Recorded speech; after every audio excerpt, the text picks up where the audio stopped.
السلام علیکم ورحمۃ اللہ وبرکاتہ۔ بسم اللہ الرحمن الرحیم۔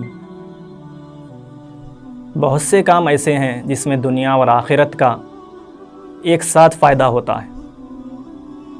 اس میں سے ایک اہم کام بیمار کی مزاج پرسی اور مریض کی عیادت ہے۔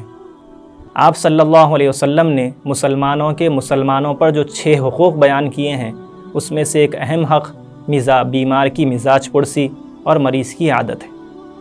آج کے اس ویڈیو میں ہم اسی اہم ٹاپک کو 7 پوائنٹس میں ڈسکس کریں گے۔ سب سے پہلی بات تو یہ ہے کہ بیمار کی عیادت کرنے کا بڑا ثواب ہے۔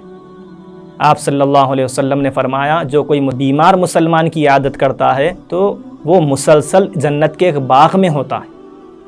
اور ایک روایت میں ہے کہ آپ صلی اللہ علیہ وسلم نے فرمایا، جب کوئی مسلمان صبح میں کسی مسلمان مریض کی عیادت کرتا ہے تو شام تک 70,000 فرشتے اس کے لیے خیر کی دعا کرتے ہیں، اور کوئی شام میں کسی مریض بیمار مسلمان کی عیادت کرتا ہے تو 70,000 فرشتے صبح تک اس کے لیے دعائے خیر کرتے ہیں۔ اور ایک روایت ہے جو خاص طور پر سننے سے تعلق رکھتی ہے، بروز قیامت اللہ تبارک و تعالیٰ فرمائیں گے، اے ابن آدم، میں بیمار تھا، تو نے میری عیادت کیوں نہیں کی؟ بندہ کہے گا، اے اللہ، تو تو سارے جہاں کا پروردگار ہے، میں تیری کس طرح عیادت کرتا؟ تو اللہ تعالیٰ فرمائیں گے کہ فلاں بندہ بیمار تھا، تو نے اس کی عیادت نہیں کی، اگر تو اس کی عیادت کرتا تو مجھے وہیں پر پاتا۔ اسی وجہ سے جو دوسرا پوائنٹ ہمارا ہے کہ آپ صلی اللہ علیہ وسلم کا مستقل معمول پرماننٹ شیڈیول تھا کہ آپ صلی اللہ علیہ وسلم کو جب کسی کے بیمار ہونے کی اطلاع ملتی تو ضرور آپ اس کی عیادت کے لیے تشریف لے جاتے اور اس کے لیے دعا فرماتے۔ تو تیسرا پوائنٹ ہمارا یہی ہے کہ مریض کو جب عیادت کریں تو اس کے لیے کیا دعا فرمائیں۔ تو آپ صلی اللہ علیہ وسلم سے منقول ہے، آپ کثرت سے مریض کو دیکھ کر اس کے پاس جا کر یہ دعا پڑھتے، اسأل اللہ العظیم رب العرش العظیم ان یشفیک، میں سوال کرتا ہوں عظیم پروردگار سے جو عرش عظیم کا مالک ہے کہ وہ تجھے شفا دے۔ اور کئی دعائیں ہیں، اور ایک مشہوری دعا یہ بھی ہے، لا بأس طہور انشاءاللہ، کوئی نقصان تیرا نہیں ہوا، اللہ تبارک و تعالیٰ تجھے پاک کر دے، بیماری سے شفا دے۔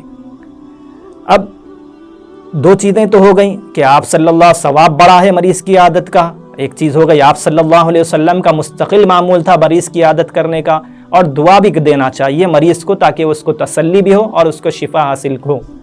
اور چوتھی چیز جو اہمیت کی ہے وہ یہ ہے کہ مریض کی عیادت کرنا جہاں ثواب کا کام ہے، ایک سنت عمل ہے، وہیں اس کو تکلیف سے بچانا ضروری ہے۔ یہاں پر ہمیں مریض کے پاس جانا چاہیے، وہیں اس کو تکلیف پہنچانے سے بچنا چاہیے۔ اب تکلیف کس طرح ہو سکتی ہے کہ اگر بہت زیادہ دیر اگر اس کے پاس بیٹھنے سے اس کو تکلیف ہوتی ہے تو جلدی اس کے پاس سے عیادت کر کے اٹھ جانا چاہیے۔ ایسے وقت میں اس کے پاس جانا چاہیے کہ اس کے آرام میں خلل نہ ہو اور اس کو تکلیف نہ ہو۔ ہاں، اگر آپ کے بیٹھنے سے اس کو اپنی بیماری میں سکون ملتا ہے یا آپ کے بیٹھنے سے اس کو راحت حاصل ہوتی ہے، جیسے کہ بعض دوست احباب کے جمع ہونے سے اس کو سہولت ہوتی، سکون میسر آتا ہے، تو تب تو ضرور بیٹھنا چاہیے۔ زیادہ دیر اگر آپ دے سکتے ہیں تو ضرور اس کے پاس کچھ وقت گزارنا چاہیے۔ لیکن اگر زیادہ دیر بیٹھنے سے، بات چیت اس کے بعد بیٹھ کے کھڑے کرتے رہنے سے اس کو تکلیف ہوتی ہے تو ضرور تھوڑی دیر عیادت کر کے روانہ ہو جانا چاہیے۔ اگر آپ کے جانے سے ہی اس کو تکلیف پہنچتی ہے تب تو ایسے دوست کے پاس یا ملنے کے لیے اس مریض کے پاس نہ جائیں جس کے پاس جانے سے بھی اس کو تکلیف ہوتی ہے۔ تو 4 باتیں یہ ہو گئیں، اور 5ویں بات یہ ہے کہ نبی کریم صلی اللہ علیہ وسلم نے 1400 سال پہلے جو فائدے مریض کی عیادت کے بتائے اور ایک تاکیدی حکم اس کے ذریعے سے آپ نے دیا، اس سائنس آج یہ کہتی ہے کہ ان لوگوں نے سروے کر کے یہ بتلایا ہے کہ جس مریض کی عیادت کی جاتی ہے، دوست احباب اس کو آ کر ملتے رہتے ہیں یا اس کو دیکھتے رہتے ہیں، اس کے اہل و اس کے حالات کو پوچھتے رہتے ہیں، تو ویسا مریض جلد صحت یاب ہوتا ہے۔ تو چونکہ مریض ذہنی طور پر پریشان ہوتا ہے، بیماری سے اس کو ایک پریشانی لاحق ہوتی ہے کہ کس طرح مجھے شفا حاصل ہوگی۔ بعض وقت تو لوگ جو ہے غلط طریقے علاج میں چلے جاتے ہیں، غلط سلط طریقے علاج کے اختیار کر لیتے ہیں، کیونکہ وہ ذہنی طور پر پریشان ہوتے ہیں کہ کس طرح میں ٹھیک ہو جاؤں گا، کس طرح میں اپنی ذمہ داریوں کو پورا کروں گا۔ تو اس سے بچانے کے لیے، اس کو ذہنی طور پر تشویش سے بچانے کے لیے نبی کریم صلی اللہ علیہ وسلم نے بھی مریض کی عیادت کا حکم دیا۔ تو سائنس بھی آج اس کا یہ فائدہ بتلاتی ہے کہ جس مریض کی عیادت کی جاتی ہے، جس مریض کی مزاج پرسی کی جاتی ہے، اس کی جلدی شفا یاب ہونے کی امید ہے۔ 5 باتیں یہ ہو گئیں۔ 6ٹھی بات بھی اہم ہے کہ عام طور پہ تو ہم یہ سنتے ہیں کہ مریض کے پاس جانے کے وقت اس کو دعا دینی چاہیے، اور ایک روایت میں آتا ہے کہ مریض کو بھی لوگوں کو دعا دینی چاہیے۔ کیوں کہ نبی کریم صلی اللہ علیہ وسلم نے ایک تو مریض کو دعا دینے کا حکم دیا اور ساتھ ساتھ یہ فرمایا کہ مریض کو بھی عام لوگوں کو دعا دینا چاہیے، کیوں؟ اس وجہ سے کہ مریض کی دعا فرشتوں کی دعا ہوتی ہے۔ مطلب یہ ہوا کہ فرشتوں کی دعا جیسا رد نہیں کی جاتی، قبول کی جاتی ہے، اسی طرح مریض کی دعا بھی قبول کی جاتی ہے۔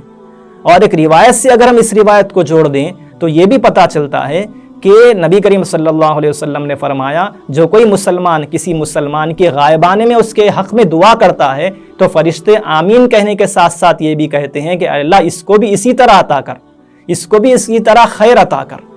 تو جب ہم مریض ہونے کے باوجود کسی مریض کے لیے دعا کریں گے تو فرشتے اس پر آمین کہیں گے، تو اس سے ہمیں بھی شفا ملنے کی امید ہے۔ اگر ہم جلد شفا یاب ہونا چاہتے ہیں تو کسی مریض کے لیے دعا کریں، تو جب اس کے لیے دعا کریں گے تو ہمیں بھی اس کے فرشتوں کی دعا کی آمین مل جائے گی اور ہمیں بھی جلد شفا ہوگی۔ اور ایک بات آخر میں، جو آخری ہمارا 7 پوائنٹ ہے، وہ یہ ہے کہ ایک تو مسلمان کی عادت کرنے کا یہ ثواب ہے، غیر مسلم کی بھی عادت اگر آپ کر سکتے ہیں تو ضرور کرنا چاہیے۔ یہ جائز ہے، درست ہے، بلندی اخلاق کی علامت ہے۔ آپ صلی اللہ علیہ وسلم کا عمل حضرت انس رضی اللہ تعالیٰ عنہ بیان کرتے ہیں کہ نبی کریم صلی اللہ علیہ وسلم نے ایک یہودی لڑکے کی عیادت فرمائی تھی جو آپ کا خادم تھا۔ اللہ تبارک و تعالیٰ ہمیں سمجھنے اور عمل کرنے کی توفیق عطا فرمائے، آمین۔ جزاکم اللہ خیر۔